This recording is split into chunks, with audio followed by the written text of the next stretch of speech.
Quel est l'impact des politiques gouvernementales sur l'économie de l'immobilier ?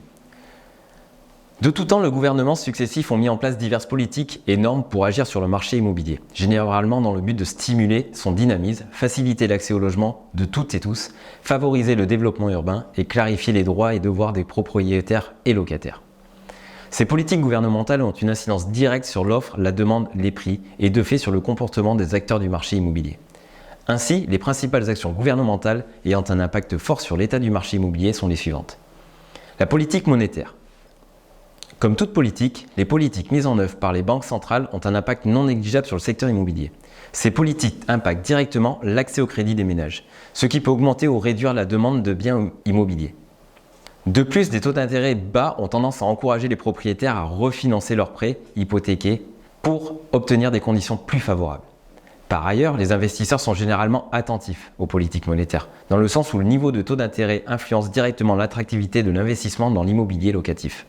Enfin, l'orientation des politiques monétaires peut directement influencer la construction immobilière en jouant sur les coûts de financement par les promoteurs. Poussées à l'extrême, des politiques monétaires inadaptées au marché peuvent contribuer à la formation de bulles qui peuvent déboucher sur des crises immobilières et économiques. En résumé, les politiques monétaires, selon leur orientation, peuvent entraîner le secteur immobilier dans un cercle vertueux ou vicieux. Le zonage et l'utilisation des sols. Ces deux paramètres jouent sur la santé du secteur immobilier dans le sens où l'État peut décider de quelles terres peuvent être développées ou quelles terres ne le peuvent pas. Ainsi, les zonages déterminent quels types de biens peuvent être construits, leur emplacement et in fine leur valeur. Par exemple, certaines zones peuvent être réservées exclusivement à un usage résidentiel, tandis que d'autres le seront pour un usage commercial. Ce type de règlement définit par ailleurs la disponibilité des biens sur un territoire spécifique qui sera plus ou moins prisé et la densité autorisée aura un impact sur le peuplement d'une aire géographique, ce qui peut influencer à la hausse ou à la baisse la valeur des biens et la valeur foncière d'une propriété.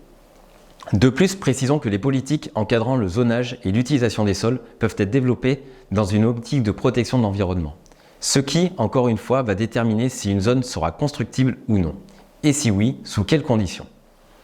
En somme, le zonage et l'utilisation des sols sont des éléments importants de la planification urbaine, prévus par les politiques publiques. Pour cela, les professionnels de l'immobilier et les décideurs collaborent pour élaborer des politiques de zonage répondant aux besoins de la collectivité et d'un développement urbain durable. Fiscalité et immobilier entretiennent un lien étroit en France. En effet, la France est le pays qui accorde la plus forte redistribution au logement, 2,7% du PIB en 2014. L'impôt sur le revenu et les taxes foncières sont deux principales sources de recettes fiscales liées à l'immobilier. La fiscalité peut être un frein à l'investissement dans la pierre si l'imposition est trop importante et si les règles fiscales sont trop complexes.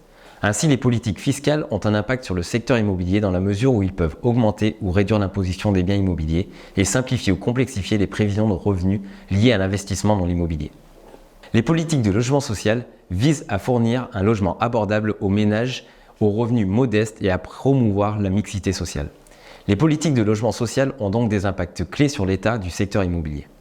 D'une part, des politiques qui promeuvent la création de logements sociaux auront tendance à réduire la pression sur le marché locatif privé en accroissant l'accès au logement. Cela aura aussi pour effet de stimuler la construction des logements neufs. En effet, les promoteurs peuvent être encouragés à développer des projets de logements sociaux par le biais de divers avantages fiscaux ou de subventions. De plus, les politiques en faveur de logement social peuvent influencer la rénovation et l'entretien des biens immobiliers, car les établissements gestionnaires de ce type de logement ont pour obligation de maintenir les propriétés conformes aux normes établies. Enfin, l'un des principaux impacts des politiques de logement social est le fait que la construction de logements abordables va influencer la densité urbaine, voire redynamiser certains quartiers. Beaucoup de réglementations environnementales. La conception, la gestion, l'utilisation et la valeur des biens immobiliers sont fortement influencées par les politiques environnementales. Généralement, ces réglementations visent à réduire l'impact écologique des bâtiments et à inciter la construction de logements durables et respectueux de l'environnement. D'une part, les promoteurs sont tenus de respecter des normes bien précises en termes d'efficacité énergétique, de matériaux et de gestion des déchets de construction. D'autre part, les normes environnementales en vigueur peuvent entraîner une augmentation des coûts de construction liés à l'utilisation de techniques et matériaux onéreuses. En contrepartie, ces coûts peuvent être compensés par des économies de long terme liées à l'efficacité énergétique. Ainsi, les logements les plus durables et vertueux vis-à-vis de l'environnement peuvent avoir une valeur plus élevée sur le marché en raison de leur efficacité énergétique et leur attrait environnemental. En outre, le gouvernement peut offrir des incitations financières à la création de logements durables, subventions, crédits d'impôt, fiscalité avantageuse. ou bien contraindre les propriétaires à rénover des logements énergivores. Par exemple, depuis août 2022, un logement classé F ou G au DPE ne peut plus faire l'objet d'une révision de loyer.